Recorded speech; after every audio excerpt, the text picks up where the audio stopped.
We actually have a lot to do. I was hoping and thinking that after the Egypt Mozambique game, which ended in the draw, Ghana would have taken a huge advantage of that and go all out against the Cape Verdeans. But there were a lot of things that didn't go well. I think defensively we were very, very poor. On the side of the players themselves, I think that too many individual errors, especially the two goals that we conceded, and more heartbreaking is the one that we conceded the dying members of the game. I'm hoping that individually we stay together defensively. I'm hoping that Chris also manages the game well because it is important that he takes into account his game management.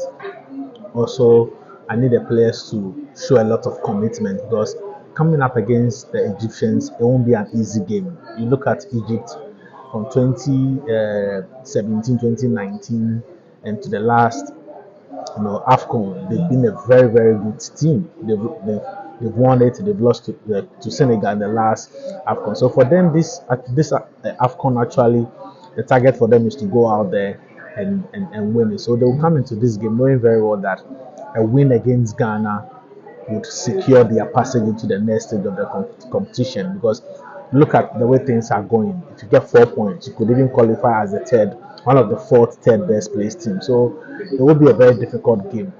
One thing for sure, if you look at Ghana in recent times, results haven't been going our way. We are not beating the big teams.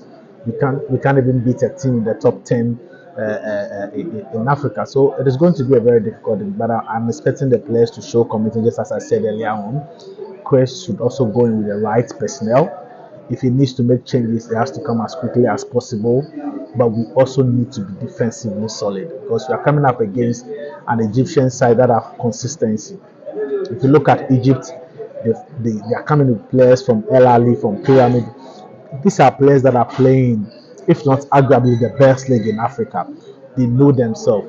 You look at the Egyptian squad for this particular AFCON, only about 5 players that play outside the Egyptian league. So it means that they have a team that have been playing together for a very, very, very long time. And then again, they have Mohamed Salah, who is one of the best players on the continent. So we need to be very, very focused.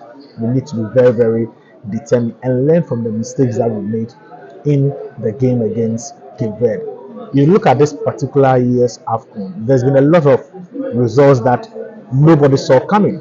Yesterday I was in Yamoussoukro. I never thought that the Guinea team with a man down will hold Cameroon to a 1-1 scoreline. We saw Nigeria, Equatorial Guinea, even Mozambique against Egypt. I don't think a lot of us expected that result. So it tells you that yes, if you underrate anything, you do it at your own risk.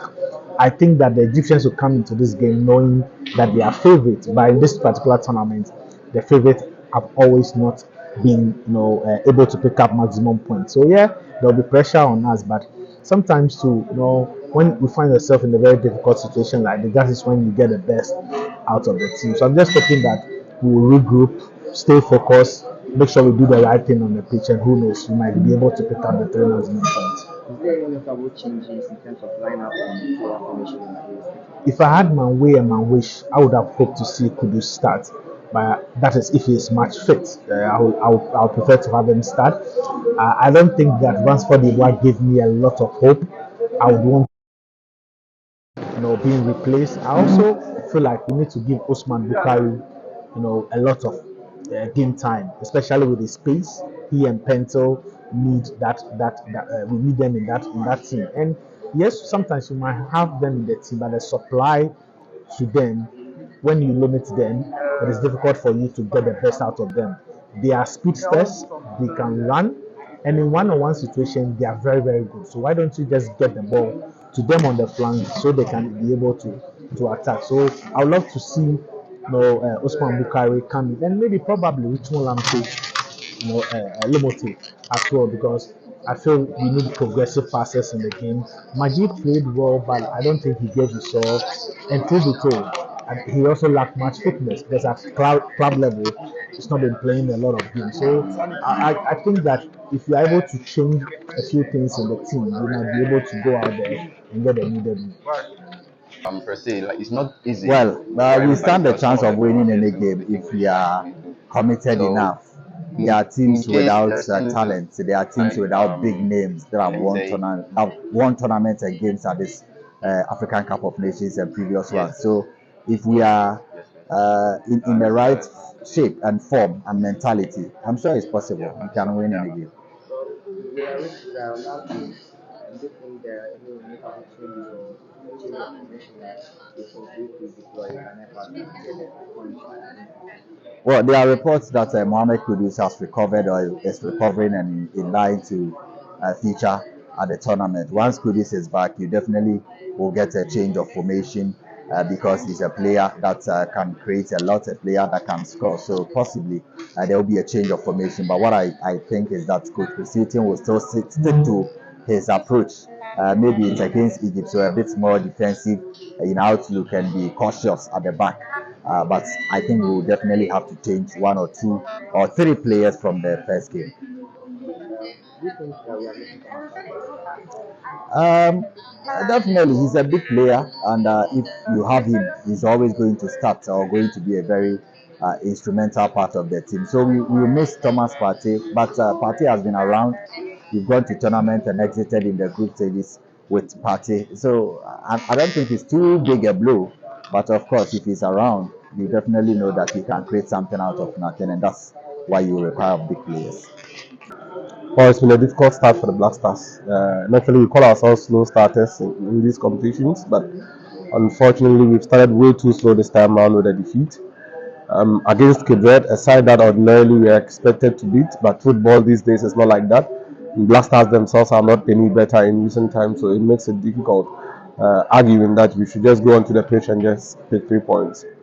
Our competition actually hinges on that game against Egypt, and we must find a way to get a result out of that game. If we get a result, it would set us back to get ready for a proper launch into the competition. And the reason is quite simple. We have nothing, they have something on the board, as you rightly said. And the Egyptians themselves have actually seen them.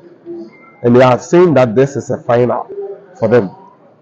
So it actually tells you their expectations are high. Egypt gave away chances. From crosses, you could see that Mozambique got the equalizer through a good cross. They gave away a poor chance to Mozambique to get a second goal.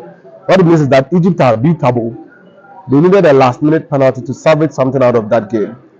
And do we have what it takes to attack the Egyptians? Yes. Do we have the character to attack them? That is what I don't believe we do have. So we want to see fight, desire, passion, and some greater deal of intensity in their play when they come up against Egypt. Whatever Black Stars seek to do in this competition hinges on what they do on Thursday.